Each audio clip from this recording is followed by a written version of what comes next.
બજાર જેવા એકદમ પરફેક્ટ પાત્રા જો ઘરે બને તો મજા પડી જાય. Hello friends, welcome to kitchen art.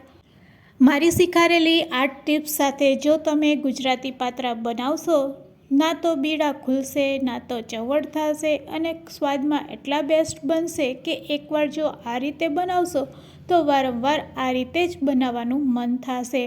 Recipe સારી લાગે તો લાઇક અને શેર કરજો. મારી ચેનલ ઉપર નવા હોય અને મારી ચેનલને હજુ સબસ્ક્રાઈબ ન કરેલ હોય તો સબસ્ક્રાઈબ કરી બાજુનું બેલ બટન દબાવવાનું ભૂલશો નહીં, જેથી કરીને તમને મારા નવા વિડીયોનું નોટિફિકેશન મળતું રહે.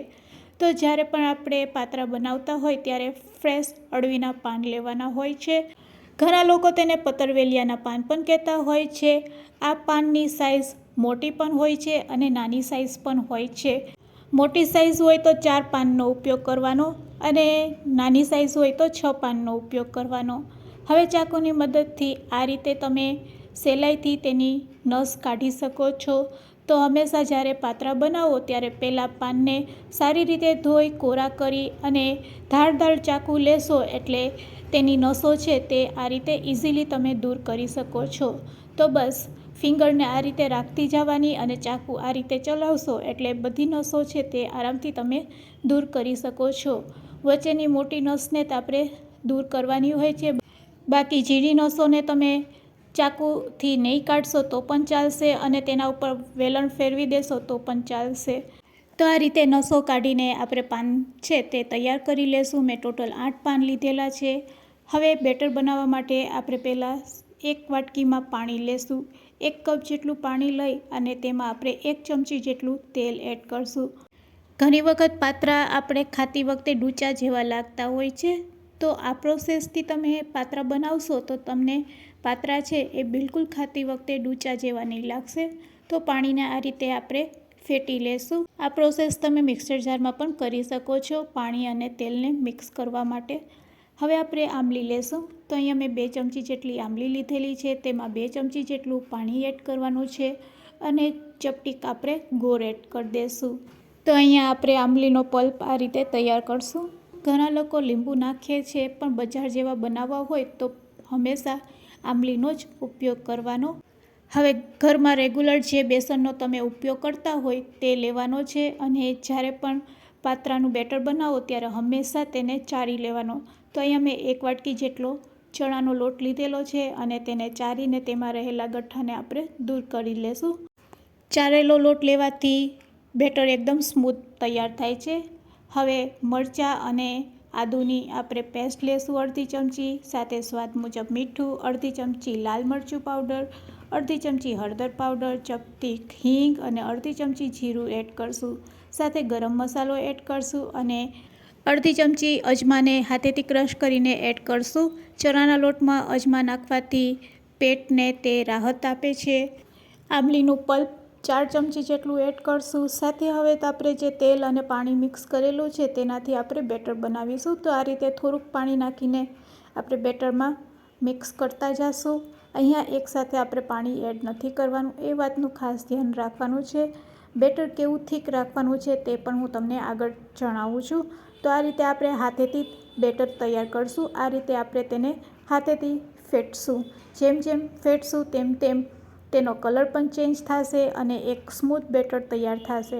હજુ આપણે તેમાં થોડુંક પાણી નાખશું. અહીંયા આપણે બેટરને થોડુંક પાતળું હજુ કરવાનું છે, તો થોડુંક પાણી નાખીને બેટરને આ રીતે ફેટી લેશું. તો હવે તમે જોઈ શકો છો બેટરમાં બિલકુલ પણ ગઠ્ઠા નથી. આ રીતે બેટરને ફેટ્યા પછી હવે તેમાં 1 પિંચ જેટલો આપણે બેકિંગ સોડા એટલે ખાવાની સોડા એડ કરશું. તેને એક્ટિવેટ કરવા માટે લીંબુનો રસ એડ કરશું. અહીંયા આપણે આંબલી તો એડ કરેલી છે, પણ સોડાને એક્ટિવેટ કરવા માટે આપણે લીંબુનો રસ થોડોક એડ કરશું અને ફરીથી તેને મિક્સ કરીને ફેટી લેશું. તો અહીંયા એકદમ સરસ ખીરું આપણું રેડી છે પાત્રા બનાવવા માટે. બસ તેની થિકનેસ તમે જોઈ શકો છો, આવી જ થિકનેસ રાખવાની છે. હવે સૌથી પહેલાં જે મોટું પાન હોય તેના ઉપર આપણે આ રીતે બેટર છે તે લગાડી દેશું. હાથની આંગળીઓથી તમે બેટર લગાડશો એટલે ફટાફટ બેટર છે તે સ્પ્રેડ થઈ જાય છે. એક પાન ઉપર આ રીતે બીજું પાન આપણે તેની વિરુદ્ધ દિશામાં ગોઠવી દેશું અને ફરીથી હાથની આંગળીથી આપણે બેટર સ્પ્રેડ કરતા જશું. તો આ રીતે આપણે ટોટલ 4 પાનનો ઉપયોગ કરશું.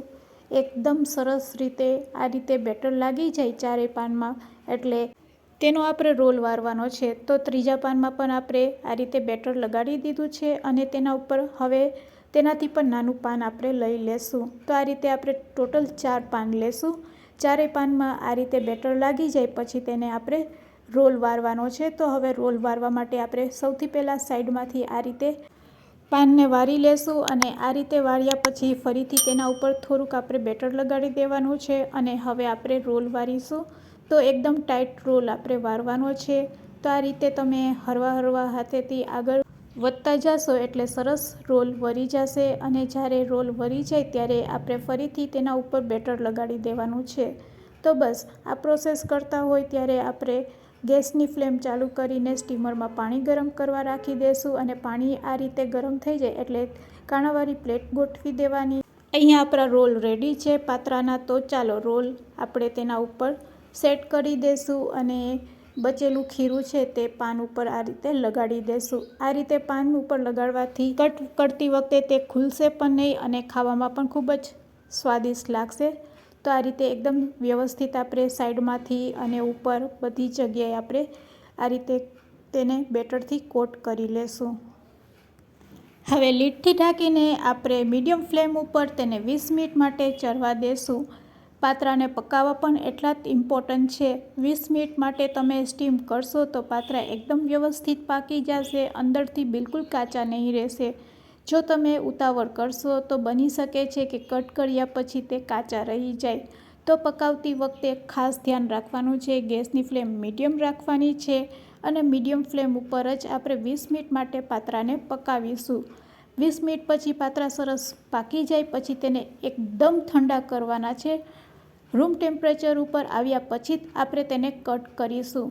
હવે આપણા પાત્રા એકદમ તૈયાર છે કે નહીં તેને કઈ રીતે ચેક કરશું. તો તેના કલરથી તમને ખ્યાલ આવી જશે. પાત્રાના પાનનો કલર ચેન્જ થઈ જશે અને કટ કર્યા પછી એક પણ પાત્રા છે તે ખુલશે નહીં. તો ચાલો હવે આપણે પાત્રાને વઘારી લઈએ. તેના માટે તેલ ગરમ કરીશું.